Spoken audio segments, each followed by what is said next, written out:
अस्सलाम वालेकुम। हम कर रहे हैं 1.1 जिसका क्वेश्चन नंबर 1 और 2 अपलोड हो चुका है। आप देख रहे हैं क्वेश्चन नंबर 3। अगर आप प्लेलिस्ट पे जाते हैं तो आपको वहाँ पे तमाम लेक्चर सीक्वेंस के साथ मिल जाएंगे।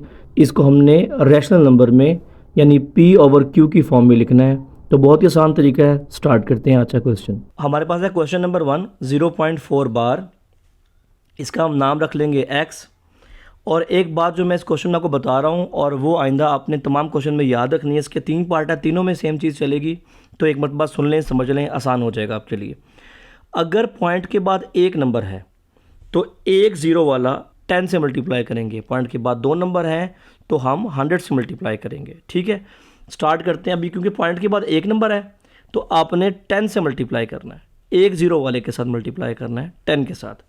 अब लिखना कैसे है इसको, x 0.4 के ऊपर बार है, यानी 4 जो है वह यूँ कंटिन्यू है, 4 4 4 4 4 4।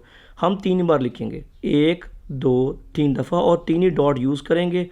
हम हर सवाल में ऐसे ही करेंगे। इसका नाम रख देंगे हम 1। अब मल्टीप्लाई किससे करना है, 10 से। तो लिखें मल्टीप्लाइंग बाय 10 बोथ साइड। तो 10 को मल्टीप्लाई कर दिया x के साथ और 10 को ही मल्टीप्लाई कर दिया 0.444 के साथ। ठीक है, 10 को x से मल्टीप्लाई किया 10x। 10 को जब इससे मल्टीप्लाई करेंगे तो कैलकुलेटर में मल्टीप्लाई कर लेना है, आपका आंसर आ जाएगा 0.44। मैंने बताया कि पॉइंट के बाद 3 दफ़ा आपने 4 लिखना है, तो आप 3 दफ़ा ही लिखेंगे और 3 ही डॉट लगाएंगे। और जब आप मल्टीप्लाई कर चुके होंगे वो इक्वेशन नंबर 2 होगी। मल्टीप्लाई करने से पहले इक्वेशन नंबर 1 होगी, मल्टीप्लाई करने के बाद इक्वेशन नंबर 2 होगी। ये आपने याद रखना है। अच्छा, अब आपने माइनस करना है इस इक्वेशन को इसके साथ। तो मैं लिख रहा हूँ सब्ट्रैक्ट, ये लाइन आपने समझने वाली है, सब्ट्रैक्ट इक्वेशन 1 फ्रॉम 2। 2 का जिक्र फ्रॉम के बाद करना है क्योंकि हम चाहते हैं कि 10 पहले आए, यानी इसकी लेफ्ट हैंड साइड इसकी लेफ्ट हैंड साइड से माइनस होनी है। तो 10x ने x के साथ माइनस होना है। ठीक है, मैं चाहता हूँ 10 पहले आए, तो जो इक्वेशन मैं चाहता हूँ पहले आए उसका जिक्र फ्रॉम के बाद आएगा। तो 10 इक्वेशन नंबर 2 का हिस्सा है, तो 2 को मैं फ्रॉम के बाद लिखूंगा और इक्वेशन 1 को फ्रॉम से पहले लिखूंगा। ये बात आपने याद रखनी है। अब देखें, इक्वेशन 2 जो है उसका जिक्र बाद में हुआ है, लिखनी पहले है, यानी ये चीज़ पहले आएगी। 4.444 3 डॉट माइनस, इसका जिक्र पहले है, इसको लिखना बाद में है, इसकी राइट हैंड साइड बाद में आएगी 0.444। 10 में से 1 निकालेंगे 9 आ जाएगा। इन दोनों को माइनस करना है, तो कैलकुलेटर माइनस भी कर सकते हैं और वैसे भी देख लें कि पॉइंट के बाद इसमें और इसमें सब कुछ सेम है, वो ख़त्म हो जाएगा, सिर्फ ये वाला 4 बच जाएगा। हम उस 4 को उतार लेंगे। अलजबरा में x भी अपनी जगह पर रहता है और जो नंबर उससे ऑपोजिट साइड पर है यानी 4, वो भी अपनी जगह पर रहता है।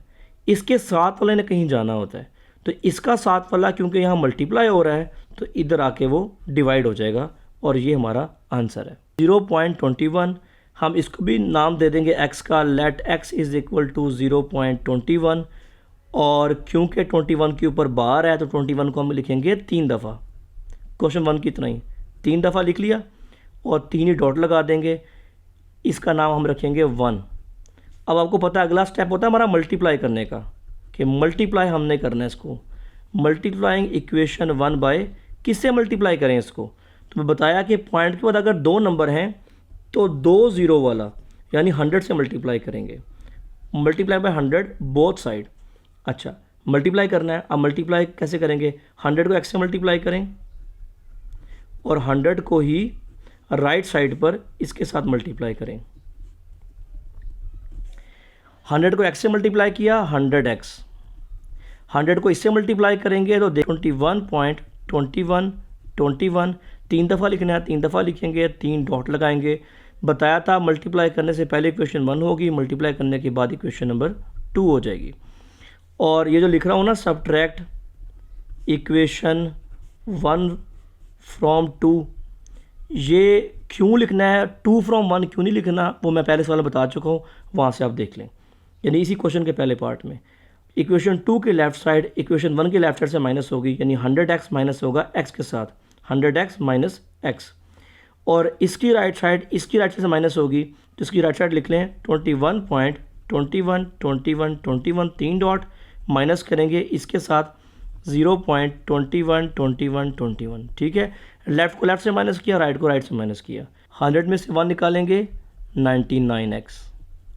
अब इसके पॉइंट के बाद वाला और इसके पॉइंट के बाद वाला सब कुछ सेम है, इसको छोड़ देंगे, सिर्फ 21 बच जाएगा। आपको पता है x को वही वैसे ही लिखते हैं, 21 को भी वैसे लिखेंगे। जो नंबर x के साथ होता है वो जाता है दूसरी साइड पर, क्योंकि ये इधर मल्टीप्लाई हो रहा है तो इधर आके ये डिवाइड हो जाएगा। तो ये हमारे पास का आंसर है 0.37 bar. Let x is equal to 0.37 bar. x is equal to 0.37 के ऊपर बार है, 37 को 3 दफ़ा लिखेंगे, 1 दफ़ा, 2 दफ़ा और 3 दफ़ा, 3 डॉट आ जाएंगे। इसका नाम रखेंगे हम इक्वेशन नंबर 1। फिर आपको पता है मल्टीप्लाई कैसे करना है। पॉइंट के बाद अगर 2 नंबर हैं तो 2 0 वाला यानी 100 से मल्टीप्लाई करेंगे, तो लिखेंगे multiplying by 100 both side. Left side को 100 से मल्टीप्लाई करेंगे 100 मल्टीप्लाई x, राइट साइड को 100 से मल्टीप्लाई करेंगे 100 मल्टीप्लाई 0.37, 37, 37 और 3 डॉट। 100 को x से मल्टीप्लाई किया 100x, 100 को इससे मल्टीप्लाई करना है, कैलकुलेटर पे करके देखें, आंसर आएगा 37.37, 37, 3 दफ़ा लिखना है 37, 3 डॉट लगाएंगे। मल्टीप्लाई करने से पहले इक्वेशन 1 है, मल्टीप्लाई करने के बाद इक्वेशन नंबर 2 बन जाएगी। एक स्टेप समझाया था मैंने आपको कि आपने लिखना है subtract equation 1 from equation 2। 2 from 1 क्यों नहीं करना, 1 फ्रॉम 2 क्यों करना है, क्वेश्चन 1 में बताया है, वहाँ से आप देख सकते हैं। दोनों को माइनस कर लें, लिखें लेफ्ट साइड को लेफ्ट साइड से माइनस करें, 100x को माइनस करें x के साथ, 100x minus x। Right side को राइट साइड से माइनस करें, 37 को माइनस करेंगे 0.37 से, 0.37 डॉट लगाना भूलना नहीं है। मैं भूल गया था अभी, ये मैं बताया भी, आपको गलती हो जाती है तो डॉट लगाना नहीं भूलना, वरना गलत हो जाएगा सवाल। 100 में से x निकालेंगे तो 99x। पॉइंट के बाद इसका हिस्सा और पॉइंट के बाद इसका हिस्सा सेम है, उन दोनों को छोड़ देंगे, रह जाएगा 37। x वहीं पर रहेगा और 37 वहीं पर रहेगा। हमने पढ़ा हुआ है x के साथ वाले ने शिफ्ट होना होता है दूसरी साइड पर, तो क्योंकि 99 है मल्टीप्लाई हो रहा है, इधर आके डिवाइड हो जाएगा। तो ये हमारे पास इसका आंसर है। बाकी चैप्टर एक्सरसाइज क्वेश्चन को देखने के लिए आप प्लेलिस्ट विजिट कर सकते हैं यूट्यूब चैनल सर मैथ्स पर। अपना ख्याल रखें, अल्लाह हाफिज़।